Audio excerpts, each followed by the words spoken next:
Praise lord. ప్రభువును రక్షకుడైన యేసుక్రీస్తు నామములో మీ అందరికీ నా యొక్క వందనాలు.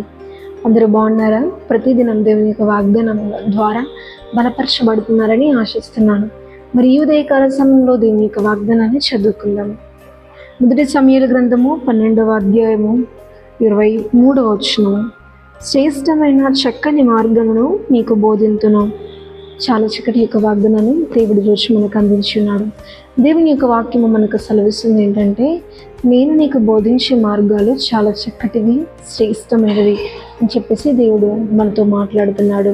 అంటే ఆయన చెప్పే సలహాలైనా, ఆయన చెప్పే బోధ అయినా, ఆయన ఇచ్చే ఏ సజెషన్ అయినా, anything what ever it may be, అవన్నీ ఎలాగుంటాయంటే శ్రేష్టంగా ఉంటాయని చెప్పేసి ఈరోజు దేవుడు మనతో మాట్లాడుతున్నాడు. ఈ యొక్క సమస్య నుండి నేను ఎలా బయటపడాలని చెప్పేసి సజెషన్ కోసము, సొల్యూషన్ కోసము మనుషుల దగ్గరికి వెళ్ళారే అనుకోండి, వాళ్ళు కూడా ఇస్తారు సజెషన్స్. కానీ వాళ్ళు ఇచ్చే సలహాలు ఎంతవరకు మనకు మేలుని చేస్తాయో మనకు తెలియదు కదండి. కానీ భవిష్యత్తు వాళ్ళు తెలుసుకోలేరు కదండి. ఇలా వెళ్తే బాగుంటుందేమో అని మాత్రం వాళ్ళు చెప్పగలరు.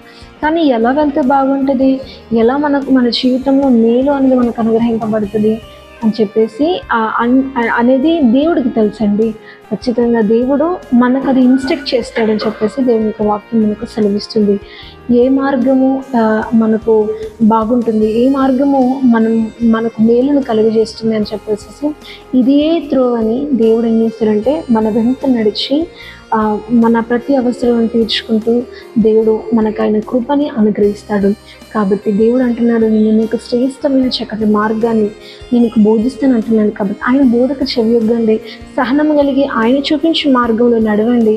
ఖచ్చితంగా ఒకరోజు బాధపడినా, ఒకరోజు ఇబ్బంది పడినా, ఫ్యూచర్లో మాత్రం ఖచ్చితంగా మీరు సంతోషాన్ని, మేలుని అనుభవిస్తారు.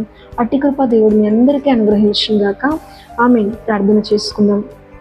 పరలోకమందున్న మా తండ్రి, నీకు మహిమ కలుగును గాక. చాలా చక్కటి యొక్క వాగ్దానాన్ని మాకు అందించావు. శ్రేష్టమైన చక్కటి యొక్క మార్గాలను మాకు బోధిస్తానని చెప్పేసి రోజు మాతో మాట్లాడినావు కనుక చక్కటి యొక్క మార్గంలో మేము నడిపింపబడుటకు, నీ బోధకు, అనేకలమైన మేము చెవియగుటకు సహాయం చేయండి. నీ కృప, నీ దయా దక్షిణాస్తం తోడుగా ఉంచండి.